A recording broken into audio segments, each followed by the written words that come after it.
Princess Nari stood at the large window of her command center, looking out at the dark space filled with distant stars. Her territory in the Outer Rim was far from the beautiful golden cities of her home planet. Here she ruled over mining stations and small colonies that most of her people had forgotten about. She touched her left arm gently. Unlike other members of her species, the Velcarians, her primary arms were weak and thin. The doctors called it a genetic condition that made her muscles unable to grow properly. To the royal court back home, this made her worthless as a future queen. No one would ever want to marry her and continue the royal bloodline. "Your Highness," her aide Kale said as he entered the room. "The human ship has arrived. They are requesting permission to meet with you." Nari turned away from the window. She had heard about these humans before. They were new to the galaxy, having only made contact with other species a few years ago. Most of the older civilizations thought humans were too primitive and emotional to be taken seriously. "Send them up," Nari said. "I want to meet these humans myself." An hour later, the human delegation entered her meeting room. Their leader was a tall man with short black hair and kind eyes. He wore a simple blue uniform with captain's bars on his shoulders.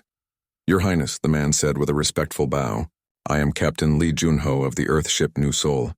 Thank you for agreeing to meet with us." Nari was surprised. Most aliens who met her either stared at her weak arms or tried hard not to look at them at all. This human looked directly at her face and spoke to her like she was any other leader. "Please sit, Captain Junho," Nari said. "What brings humans to my sector?" Junho sat down across from her. "We would like to establish a trading post here. Our people need the rare metals that your mining operations produce. In return, we can offer our technology and services." "What kind of technology?" Nari asked. Junho smiled. "We have developed new ways to extract minerals without damaging planets. We also have medical technology that might interest you, and our computers are quite advanced." For the next 2 hours, they talked about trade agreements and technology. Nari found herself enjoying the conversation more than any meeting she had held in years. Junho did not treat her like a broken princess. He asked for her opinions and listened carefully to her answers. "Your mining operations are very efficient," Junho said, looking at the data she had shown him. "You have managed to increase production by 30% in the last year." "That is impressive." Nari felt warmth in her chest. No one had praised her work in a long time. "Thank you, Captain.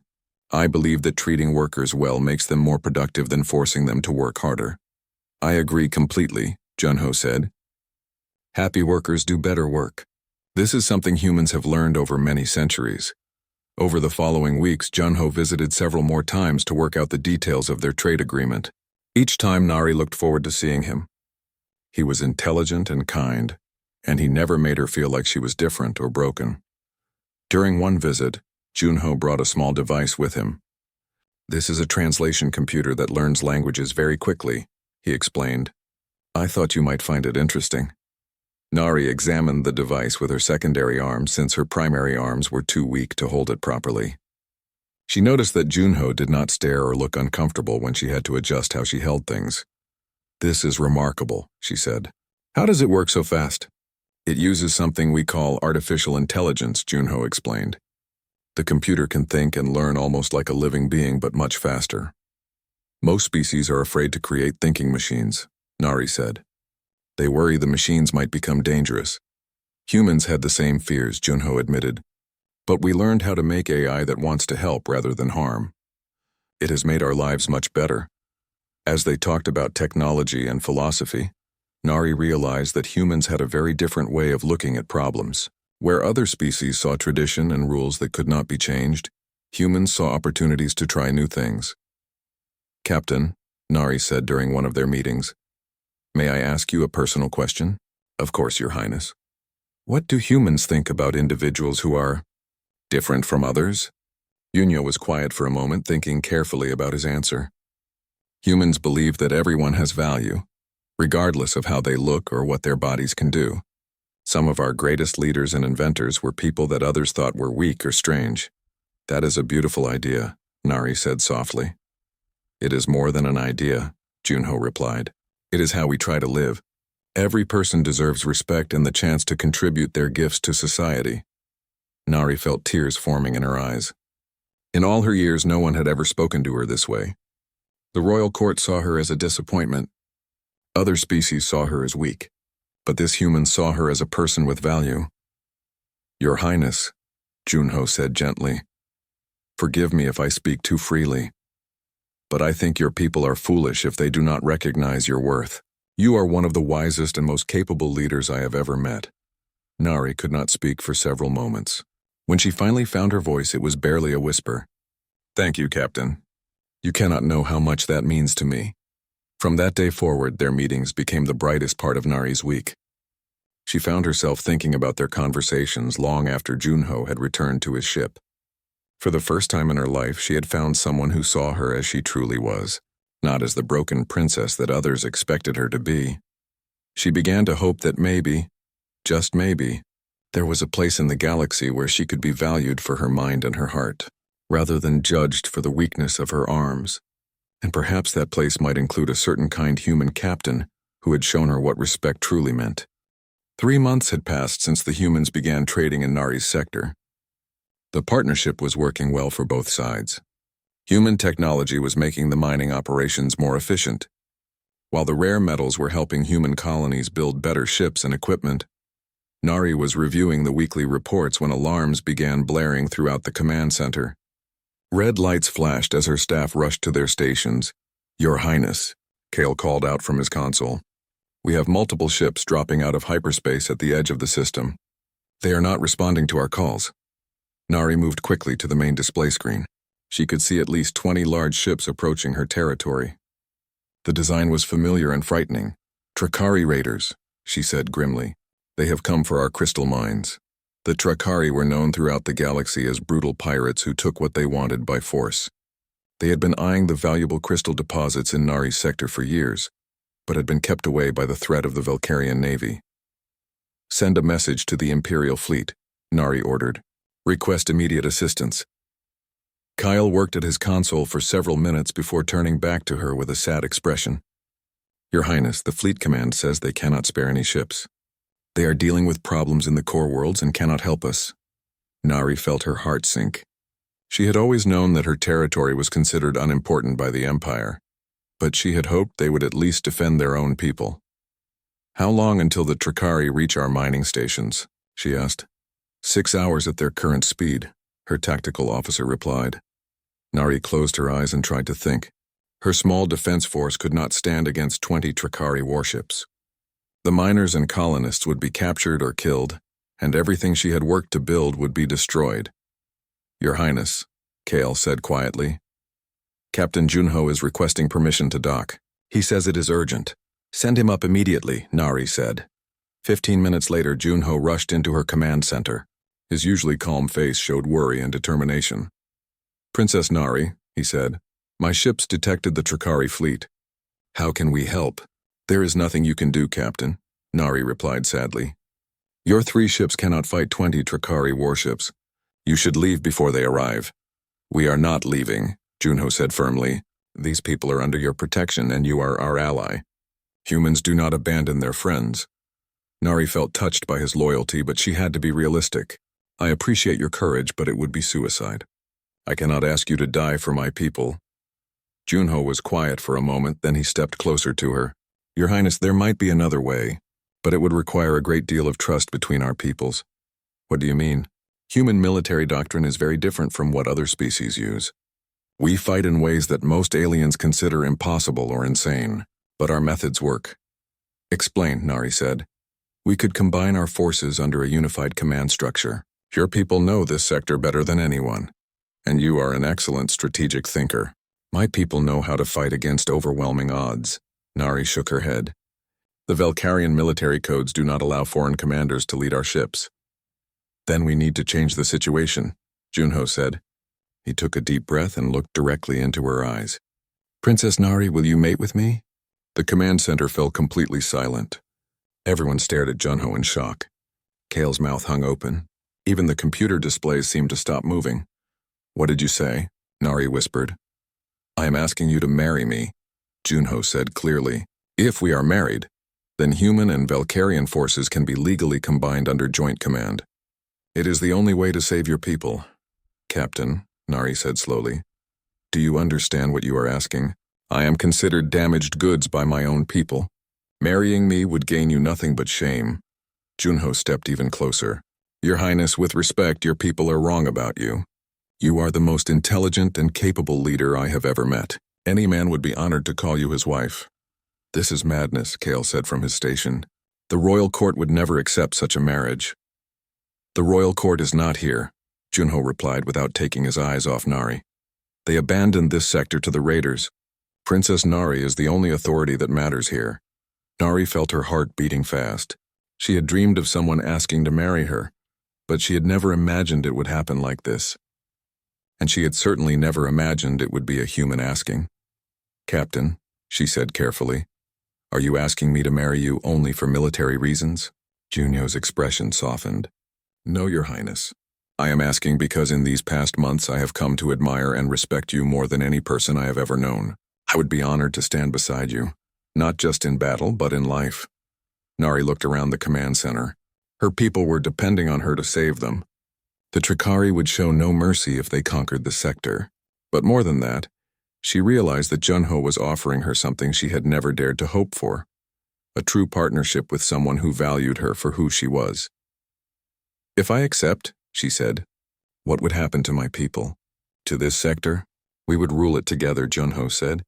Human and Valkyrian working as equals. Your wisdom combined with human innovation. We could build something better than what existed before.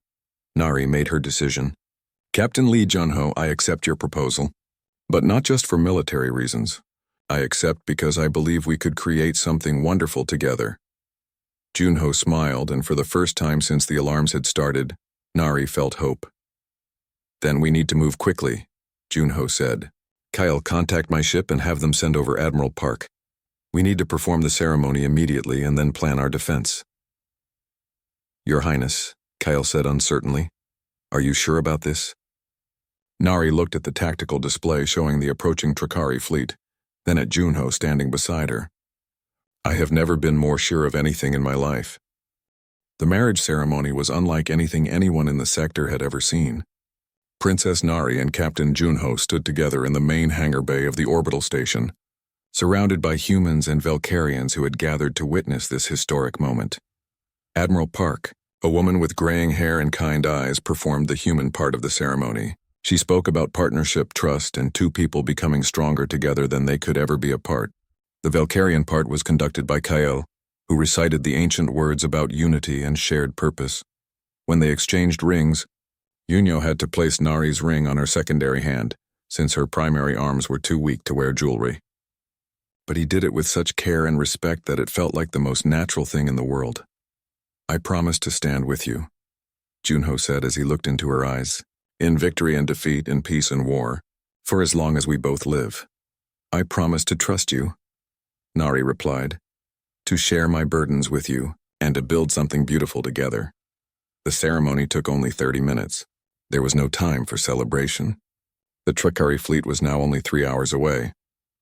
Now, Junho said as they moved to the command center, let me show you how humans fight when they are outnumbered.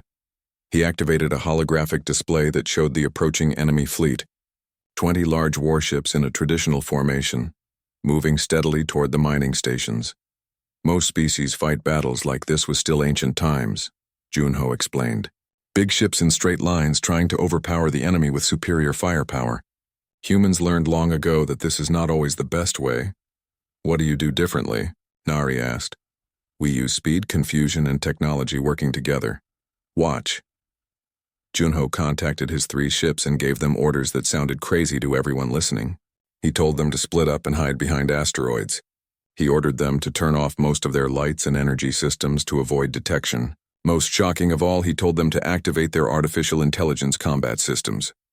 Captain, Kyle said nervously, AI-controlled weapons are forbidden by galactic law. They are considered too dangerous. Human AI is different, Admiral Park explained. Our computers do not make the decision to kill. They only help our pilots react faster and aim better. The humans are still in control. Nari studied the tactical plan that Junho was creating.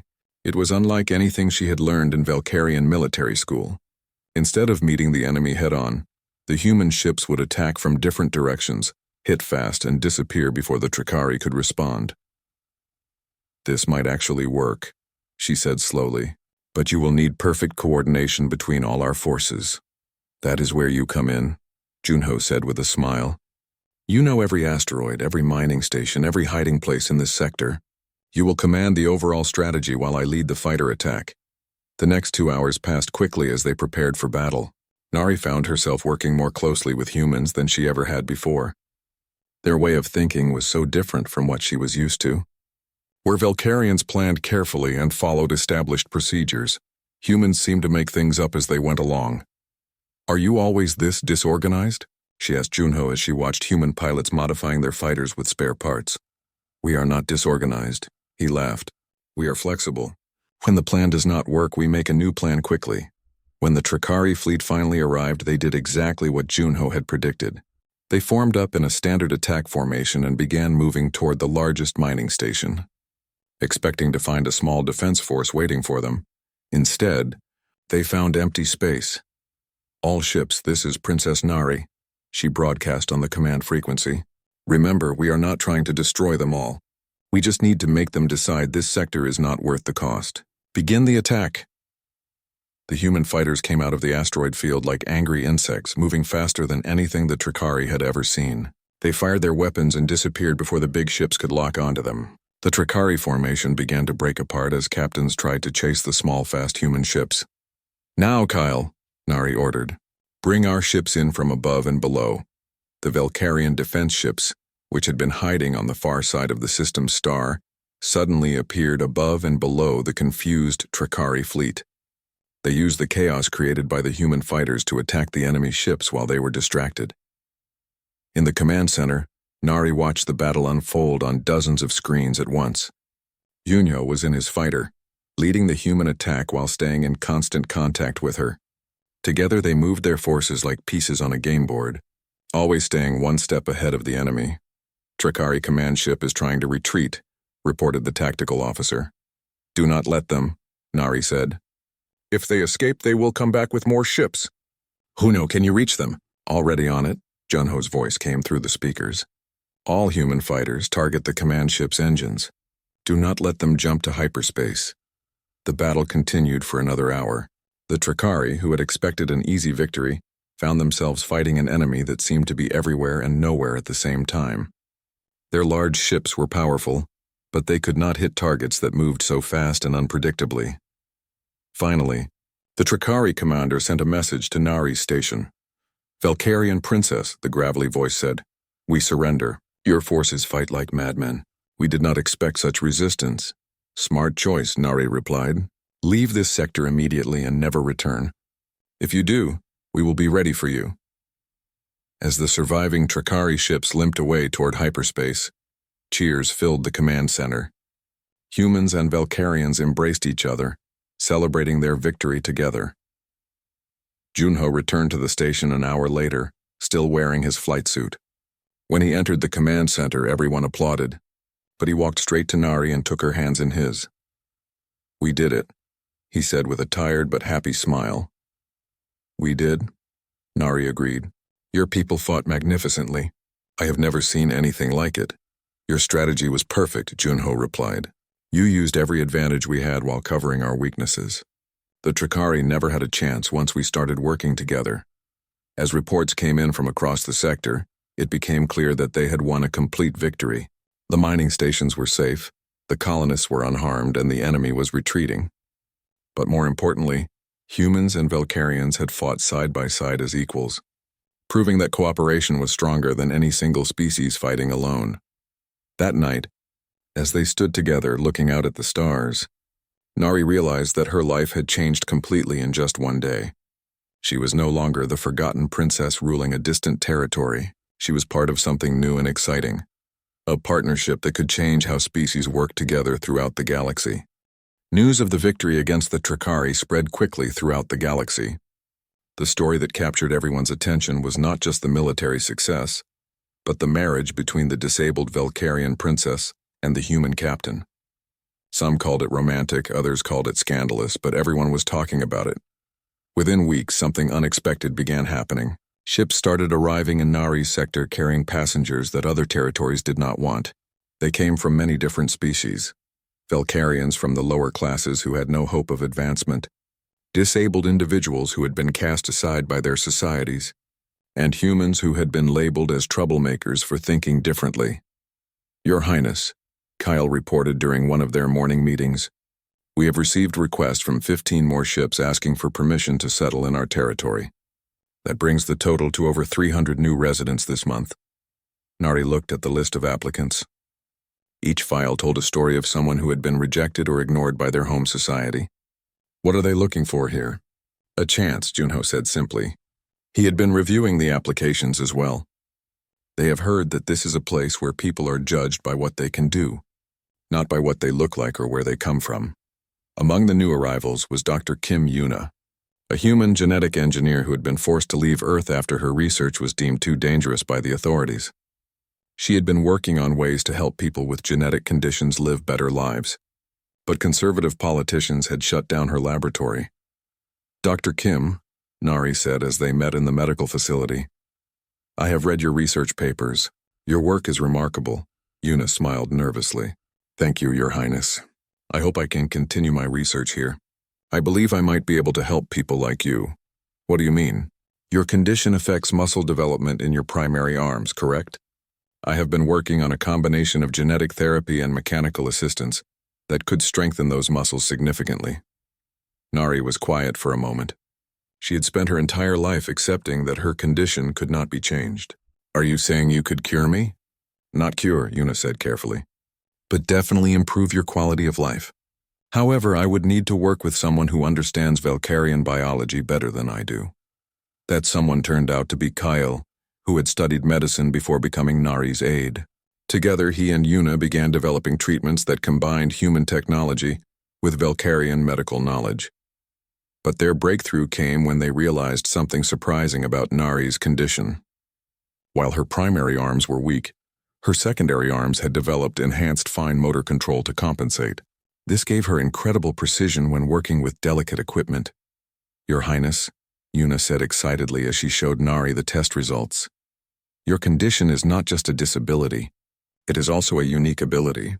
You can perform precision work that would be impossible for most people." They demonstrated this by having Nari assemble a complex piece of electronic equipment. Her secondary arms moved with such precision that she completed the task in half the time it would take a normal Velcarian or human. "This changes everything," Junho said as he watched his wife work. "You are not disabled. You are differently abled." Word of this discovery spread throughout their territory. Soon, other people with various conditions were being tested to see what unique abilities they might have developed. The sector became known as a place where differences were seen as strengths rather than weaknesses. The economic benefits were immediate. The precision manufacturing capabilities that Nari's condition provided led to the development of the most advanced computer components in the galaxy. Products made in their sector were in high demand throughout known space. But the changes went beyond economics. Nari and Junho worked together to create a new form of government for their territory. Instead of the traditional Velcarian hierarchy based on bloodline and physical perfection, they established a system where leaders were chosen based on their abilities and the trust of the people they served. "We cannot call it a democracy like humans have," Nari explained to a gathering of sector representatives. "Our people come from too many different species with different needs, but we can create a system where everyone has a voice and everyone's contributions are valued." They called it the Merit Council. Representatives were chosen not by birth or species, but by their expertise in different areas. Dr. Yuna represented medical research. Kale spoke for traditional Velcarian interests. Human Captain Park represented military affairs, and dozens of others brought their own specializations to the governing body. The system worked better than anyone had expected. Decisions were made quickly because the people making them actually understood the problems they were trying to solve. Projects that would have taken years under the old system were completed in months. "Your Highness," an aide reported one day, "we have received a communication from the Velcarian Imperial Court. They are not pleased with the reports they are hearing about our territory." Nari was not surprised. The traditional nobles would see everything they were doing as a threat to the established order. "What do they want?" "They are sending an inspection team to evaluate our compliance with imperial standards." Junho, who was working at a nearby console, looked up with concern. Are they going to try to shut us down? They might try, Nari admitted. But they will find that we are stronger now than when they abandoned us to the Trikari. We have built something here that is worth defending. Over the following months, their territory continued to grow and prosper. New technologies were developed almost weekly. Trade with other systems increased dramatically. Most importantly, thousands of people who had been rejected by their home societies found new purpose and dignity. Nari often stood at her window, looking out at the busy space stations and ships that filled her sector. What had once been a quiet backwater had become one of the most dynamic and innovative regions in the galaxy. Do you ever miss the old life? Junho asked her one evening as they watched the sun set through the station's large windows. Nari considered the question seriously. I miss the simplicity sometimes. Life was lonelier then, but it was also less complicated. Do you regret marrying me? She turned to look at her husband, this human who had changed her life so completely. Never. You showed me that I could be valued for who I am, not pitied for what I lack. Together we have built something beautiful. Together, Junho agreed, taking her hand. That seems to be the secret. Everything works better when we do it together. As they watched the stars appear in the darkening sky, both of them knew that their greatest challenges still lay ahead. But they also knew that whatever came next, they would face it side by side as equals and partners in every sense of the word. 2 years had passed since Nari and Junho's wedding, and their territory had become the most talked-about region in the galaxy. What had started as a desperate alliance had grown into something that challenged the very foundations of how galactic society worked. The message from the Velkarian Imperial Court arrived on a quiet Tuesday morning. The golden seal in formal language made its importance clear immediately. Princess Nari, Kyle read aloud from the official document, you are commanded to appear before His Imperial Majesty within 30 days to account for the irregular activities in your sector. Nari and Junho exchanged glances. They had been expecting this summons for months. Their success had made too many powerful people uncomfortable. We knew this day would come, Junho said calmly. The question is, what do we do about it? We go, Nari said without hesitation. We have nothing to hide. Everything we have done has made life better for our people. The journey to the Imperial capital took a week aboard their fastest ship. As they approached the golden world that had been the center of Velkarian civilization for thousands of years, Nari felt a mix of emotions. This had been her home once, but it felt alien to her now. The Imperial Palace was exactly as she remembered, vast halls of polished stone, golden decorations everywhere, and nobles in elaborate clothing who looked at her with barely concealed disgust. Her simple practical clothing and Junho's human military uniform stood out like bright colors in a world of subtle grays. Emperor Valen was older than Nari remembered, his once strong frame now thin and tired, but his eyes were still sharp as he studied her from his crystal throne. Princess Nari, he said in the formal tone reserved for official occasions, you have been called here to explain your actions in the Outer Rim. Reports suggest you have violated numerous imperial laws and traditions. Your Majesty, Nari replied with a respectful bow, I have governed my territory according to the needs of its people and the challenges we faced. Everything I have done was to protect and serve those under my care. By marrying an alien, the question came from Duke Vex, one of the Emperor's closest advisors. By allowing inferior species to participate in government? By abandoning the genetic purity that has kept our race strong for millennia? Junho stepped forward slightly, and Nari could feel his anger even though his face remained calm. Your Grace, he said in carefully controlled tones, perhaps you could explain how genetic purity helped when the Trikari attacked? Where was the Imperial fleet when Princess Nari's people needed protection? The Duke's face flushed red. How dare you speak to me, human? You are barely evolved beyond your animal ancestors. Enough, the Emperor said sharply. Duke Vex, control yourself. Captain Junho is a guest in our court. He turned back to Nari. Nevertheless, the Duke raises valid concerns. Your territory has become a refuge for undesirables and outcasts. This cannot continue. Why not? Nari asked. Our territory is more prosperous than it has ever been. Crime is at record lows. Innovation and technology are advancing rapidly. Our people are happy and productive. Because it threatens the natural order, another noble called out.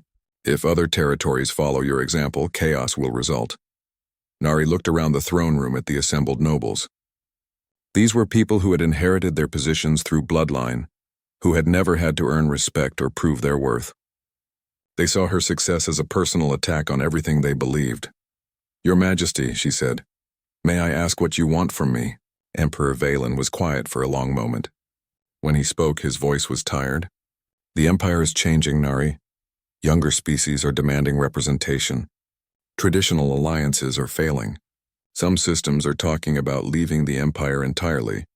And you think my territory is encouraging this?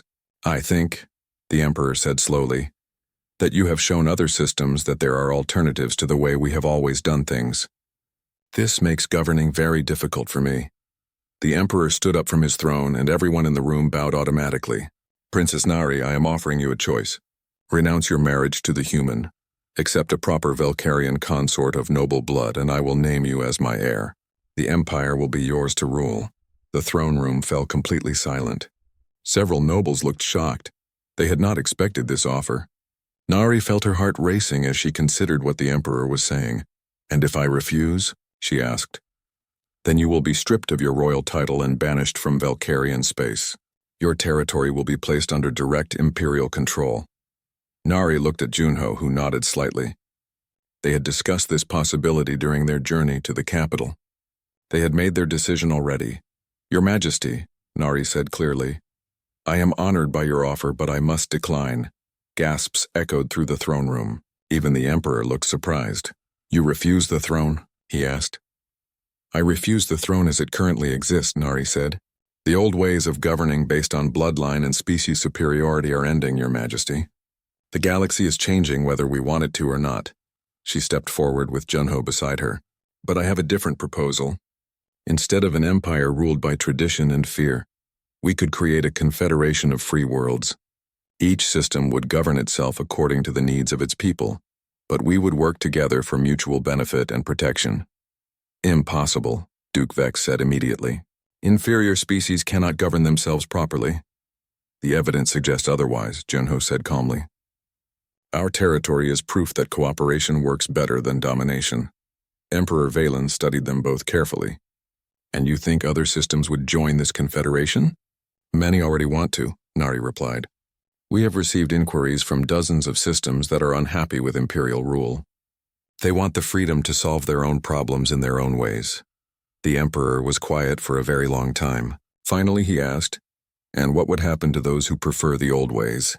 "They would be welcome to continue as they always have," Nari said. "No one would be forced to change, but no one would be prevented from changing either." "This is treason," Duke Vex declared. "Your Majesty, they must be arrested immediately." But the Emperor held up his hand for silence. "No, Duke, they speak of change that is already happening. The question is whether we guide that change or are swept away by it." Over the next 3 days, Nari and Junho met with dozens of planetary representatives who had come to the capital for the regular Imperial Assembly. Many were interested in the Confederation idea. Some were afraid of change. Others were angry at the Empire for various reasons. By the end of the week, 17 systems had agreed to join the Free Worlds Alliance. These included several wealthy core worlds whose departure would seriously weaken the Empire. On their last day at the capital, Emperor Valen met with them privately in his personal chambers. "You realize what you are doing will probably mean civil war," he said sadly. "Not if you support the transition," Nari replied. "Your people respect you, Your Majesty. If you endorse the Confederation, most systems will accept it peacefully. And what of those who will not accept it?" "Then they can remain as the Valkyrian Empire," Junho said. "Smaller but perhaps stronger for having only those worlds that truly want to be part of it." The Emperor looked out the window at his golden city. "I am old and tired of fighting to hold together an empire that no longer wants to be held together. Perhaps it is time for something new."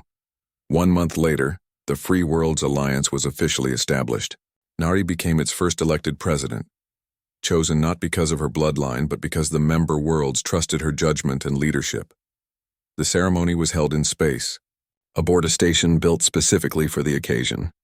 Representatives from dozens of species attended, including several who had never been allowed to participate in galactic government before. As Nari took the oath of office, With Junho standing proudly beside her, she thought about how much had changed since that day when she had stood alone at her window, looking out at the stars and feeling forgotten. Do you, Nari Lee, swear to serve the free worlds with honor, to protect the rights of all citizens regardless of species or condition, and to govern with wisdom and compassion? I do, she said clearly. Then by the authority granted to me by the member worlds of this alliance, I declare you the first president of the Free Worlds Alliance. The ceremony concluded with representatives from each world placing their species symbol on a new flag that would represent their alliance. Humans, Valkyrians, and dozens of other species working together as equals. That evening, as they celebrated in their new offices, Nari and Junho received a message that made them both smile. Dr. Yuna reported that their first child was developing normally and showed signs of inheriting beneficial traits from both parents. Child who will grow up in a galaxy where differences are celebrated rather than feared, Yunho said as he read the medical report. A child who will help build an even better future than we could imagine. Nari agreed. 10 years later, Admiral Nari Lihana stood before a graduating class at the Interspecies Academy, the institution her parents had founded to train leaders for the new galaxy. The story I have just told you, she said to the young beings of dozens of species who filled the auditorium, is not just the story of how my parents met and fell in love. It is the story of how two people